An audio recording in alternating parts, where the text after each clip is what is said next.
آج ایک غیر آئینی حرکت کی ہے فیڈرل گورنمنٹ نے. انہوں نے جو خیبر پختونخوا کی خود مختاری ہے جو آئین میں لکھا ہے ان سے تجاوز کر کے آج ایک نوٹیفیکیشن ایکس پارٹا کے حوالے سے انہوں نے جاری کر دی ہے. اور افسوس کی بات یہ ہے کہ جس بندے کو چیئرمین لگایا گیا ہے وہ پولیٹیکل بندہ ہے ہی نہیں, وہ فیڈرل گورنمنٹ کا ایک ملازم ہے. اس کو انہوں نے چیئرمین لگایا ہے. اور گورنر خیبر پختونخوا جس کے پاس کوئی اختیار نہیں ہے وہ اس وقت بالکل پپٹ ہے. کہ گورنر خیبر پختونخوا تو پپٹ ہے آج کل, اس کے پاس کیا اختیارات ہیں؟ وہ تو جو سی ایم اس کو ایڈوائز کرے گا اس کو سائن کرے گا. آئین میں ہے, آئین پاکستان یہ کہہ رہا ہے, اور اس کو اس کی نیچے لایا گیا اور پھر جو ان کے فاٹاس کے ایم این ایز اور ایم پی ایز کو اس میں ڈالا گیا ہے.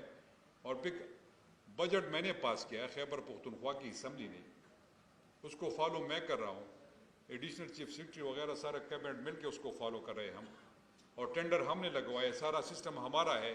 اور اب ادھر سے ایک انکانسٹیٹیوشنل آپ ایک حرکت کر کے مقصد کیا آپ لوگوں کا؟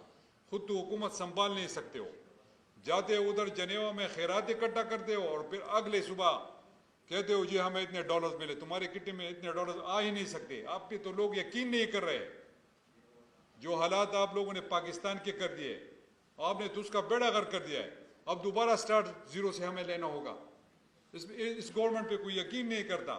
آئی ایم ایف اس سے دور بھاگ رہا ہے, سارے لوگ ان سے دور بھاگ رہے ہیں, دنیا کے سارے کمیونٹی ان پہ یقین نہیں کر رہی. اور یہ کہتے ہیں, اور آج انہوں نے یہ کر دیا کہ خیبر پختونخوا کے معاملات میں آپ ایک ایسی نوٹیفیکیشن نکال لیتے ہو کہ جس کی کوئی آئینی اور قانونی حیثیت نہیں ہے. اس کو ہم کورٹ میں بھی چیلنج کریں گے پرسوں انشاءاللہ. اس کو یہ کورٹ اڑا دے گا. یہ ایک غیر آئینی اور ایک غیر قانونی نوٹیفیکیشن ہے.